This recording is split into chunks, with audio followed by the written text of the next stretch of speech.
Hi friends, I hope that I'm live. Here we are right at 4 o'clock.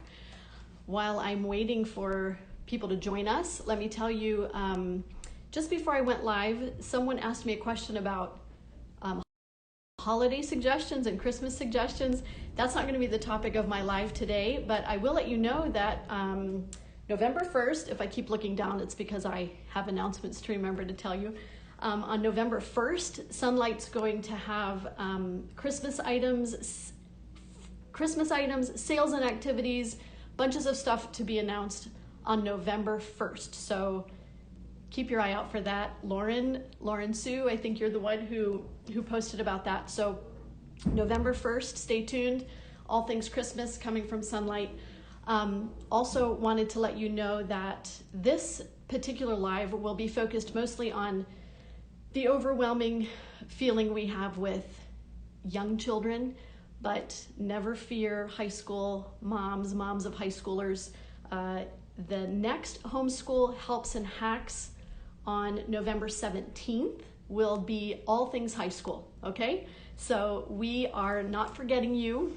So that will be on November 17th at 1 o'clock. And while I wait for a few more seconds to see if anybody's, just make sure everybody's here, I want to let you know also that I am not at Severance Prep today. Last time I came to you from Severance Prep, and this time we are out of town at a hotel. So the sterile looking background is because I'm at a hotel filming this, and we are in Kentucky on a college visit for my 4th son. So he's over at the college with my husband, and they brought me back to the hotel room so I could be with you for this live. So I'm really excited to be here with you. And so let's get into this. I want to talk to you. I want to try to encourage you about feeling overwhelmed with maybe a lot of littles, or maybe a couple littles and you've got stuff going on, surgeries, big moves, things like that. The overwhelming feeling, someone posted the other day, everything depends on me and I'm just overwhelmed. Also, I'm hearing a common thread about table subjects. What do we do with our little ones and table subjects? So let's start there. And before I go any further, I'm going to set my timer because I don't want to take more of your time than I should. Let's talk first of all about the big picture, okay? So the end goal of education. When you have a child getting ready to graduate, like I do,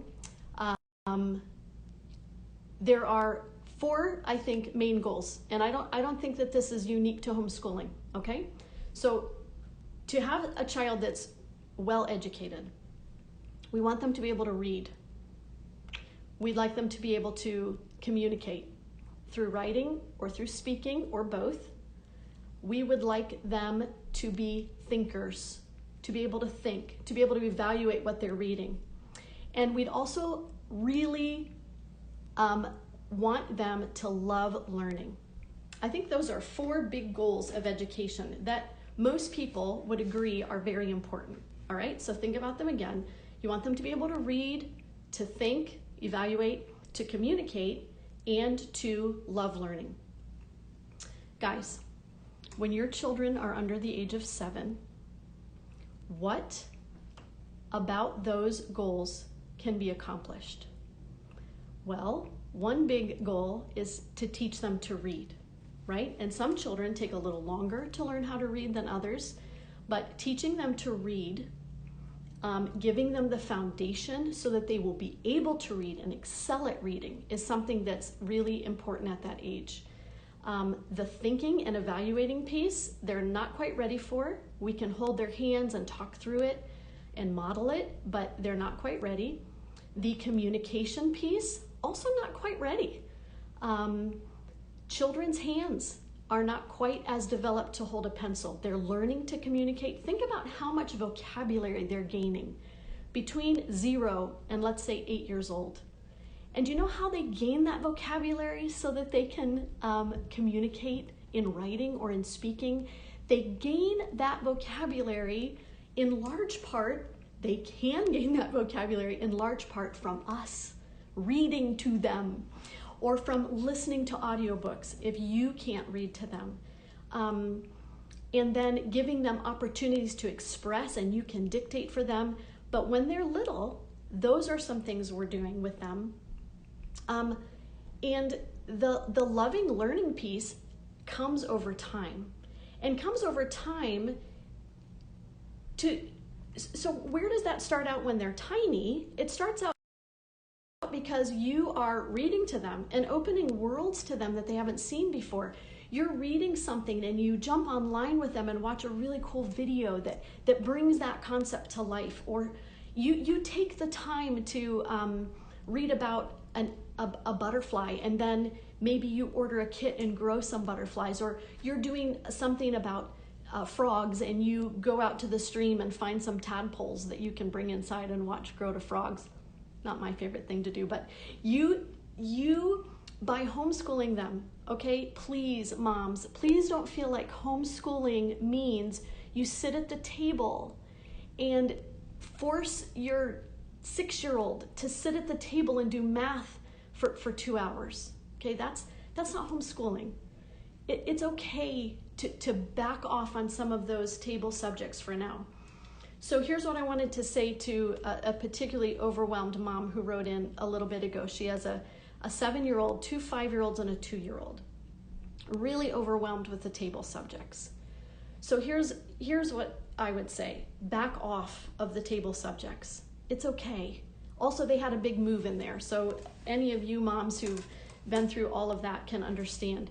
So you've got 4 children. So that 7-year-old, if it were me, I have all the answers, but if it were me, I would say focus on history and the literature portion. So because history is reading aloud, the read alouds are reading aloud, that's great for them to listen, and your particular child is enjoying those anyway, so stick to those. I think at 7, it is important to do math. I think it is important to do math daily, but I also think it's important to limit the time you do math. If you can't get through a lesson or an exercise in 20 minutes, it needs to be set aside for later. They can't handle more than 20 minutes. Being just realistic, the attention span, all of it. And also at 6, 7 years old, sitting at a table without mom extended periods of time is really tricky. So if you can be present for those 20 minutes of math at the table, that would be really helpful. And if not, just kind of overseeing, but set a timer so that poor 7-year-old or 6-year-old doesn't feel like they're stuck at a table for an endless amount of time. So 20 minutes. If it's not done in 20 minutes, and it's not done because they don't understand, set it aside till tomorrow and go over it again and help them and see if they can understand, and then move on. If they can do it easily, but they're just not, then you say, okay, you weren't finished in 20 minutes, and so we're gonna put it away. Then in the afternoon, when they wanna go play with Johnny, or they wanna go read a book, or they wanna go play a little computer game, or whatever it is that's fun for them, you say, I'm sorry, sweetheart, we're gonna have to sit down at the table for 20 more minutes until math is finished. And maybe you'll find, if it's just because they're dragging their feet, that they're done lickety-split. Another thing, just to make math especially more palatable at this age, I used to cover problems with Post-it notes.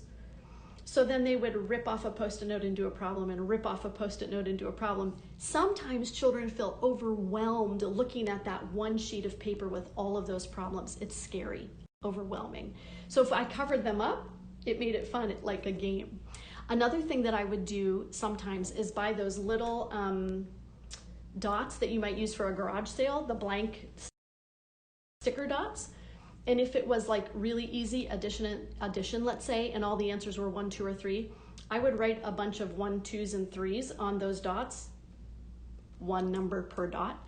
And instead of my child having to hold his pencil to put the answer down, he would find a dot, 2 + 1. He would find a 3 and put that sticker on.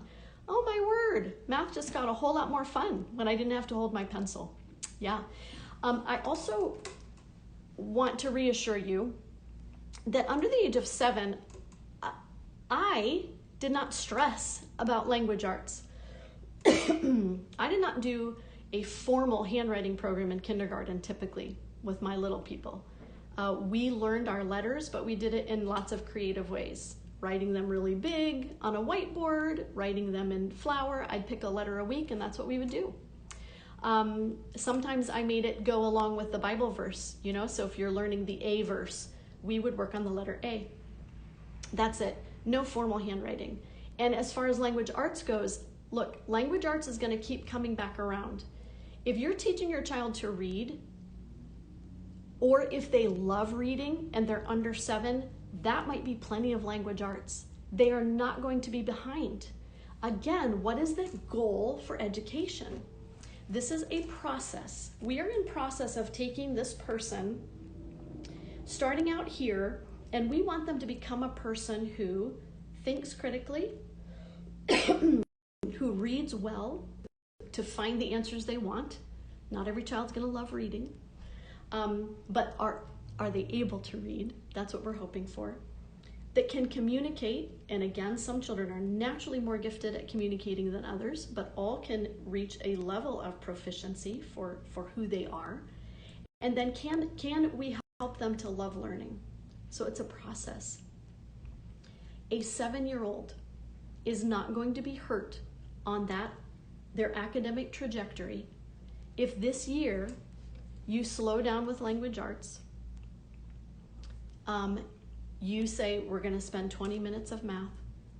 So look, your day might look a little uncomplicated. You might say, we're doing history, we're doing science because we enjoy it. I'm going to read aloud. My kids love that. I'm going to read aloud during lunch or breakfast. We are going to do a little bit of math every day, and my child's going to read to me every day, and that's homeschool for now. Yeah, that can be homeschool for now. I had someone ask me a question about tips for motivating a young child who's dragging their feet. I think my question would be, how young of a child? Okay, so some children need to not be doing tons of school, all right? If this is a 5-year-old dragging their feet, maybe reading to them and doing fun activities with them is plenty of school for now. When children are very young, their attention span is smaller, and sometimes our expectations are so high for those little ones. So tips for motivating a young child, I think breaking up their day, okay? So keep it interesting. Don't get them sitting at the table. And if they're very young, I think you need to follow their lead a teeny bit. Their feet dragging may indicate they're just not ready, and they need to just be read to and played with and enjoyed for now. So I've also had someone write in and ask about a kindergartner who's bored with history. Sometimes that might mean that you slow down with history, or that you skip a book, find the books that are more exciting. Your IG from Sonlight is full of so many good things. You don't have to do them all. It's a guide, and you are not going to ruin your children if you don't do every single thing that's in that guide, okay? So just a couple more minutes. I wanted to say, if you're dealing with 2nd grade and down, 7-year-old and down, I think focus. My advice would be to focus on history, read alouds, math, and teaching them to read. That would be the focus. Kindergarten and below, enjoy them, do crafts with them. If you have the Sonlight kindergarten, use what works for you and what is helpful. 3rd grade and up is when I would start really thinking about spelling, handwriting, language arts, if that's what you need, okay? Some of you are fine with starting language arts and spelling and all of it in 1st or 2nd grade. But for those of you who say, this is really hard, or this is a really hard season, or I'm having a really hard time getting things done, or the children, it just doesn't seem like they're there. That would be my advice. I wanted also to talk to you a little bit about having everything on you. I can remember times sitting and just crying, feeling like I had the well-being of 5 people completely on my shoulders. Even though I have a husband who's very supportive and super helpful, and I have friends and community, still there was this thing in me that felt like, wow, I'm responsible for their academics and for their mental health and for their social activities and for keeping them fed and clothed, and it's all on me. And often I would forget, again, the big picture, like I'm trying to say to you, and I would also forget Christ, that Jesus is there and the Holy Spirit is there, and there is nothing in the Bible about me getting to language arts every day with my kids. And there's nothing in the Bible about me being the only person who can teach them math. Okay?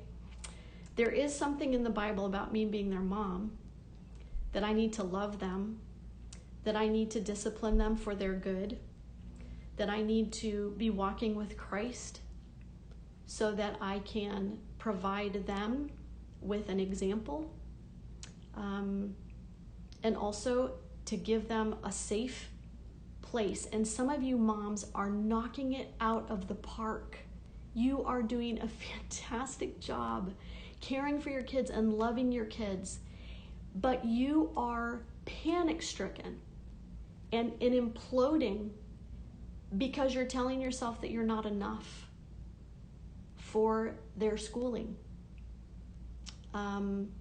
Let me just encourage you, be their mom. Be their mom and follow Christ and love them. And this IG, Sonlight, and the community here is a friend to help you along this path of homeschooling. And remember the big picture. It's not all done in kindergarten, okay? And if you don't get to some things in kindergarten, it's not the end of the world. It's going to come back around. I'm getting a question here. Okay, God give me grace. Good. Yes, that's right. God needs to give all of us. We need his grace. And here's the other cool thing, guys. It's a day-by-day thing, isn't it? Okay? So put your head on your pillow tonight and know that God's grace and his mercies are going to be there tomorrow for you. Just like the manna was there for the children of Israel in the wilderness every day. God promised it and it was there. God's grace and his mercy is new every single morning. So you wake up in the morning and you say, okay, how can I love these children today? And if this homeschooling journey is the one you've chosen to educate your children, yes, be faithful. Yes. But when the children are little, there's a whole lot more to education than sitting at the table and forcing them to do things that they might not be ready for or understand. Okay? So taking the time to love them and enjoy them and read to them, these early years are so formative. And also I had this thought God gave me when I was thinking about what to talk to you about. What do you remember? What do you remember from your early elementary years as far as what you learned in school? I'm going to bet very little. What I am sure that you remember is you probably learned how to read and count and all of those things, but then you built on those as you went on. You probably remember some of your teachers from that time. You definitely have some memories.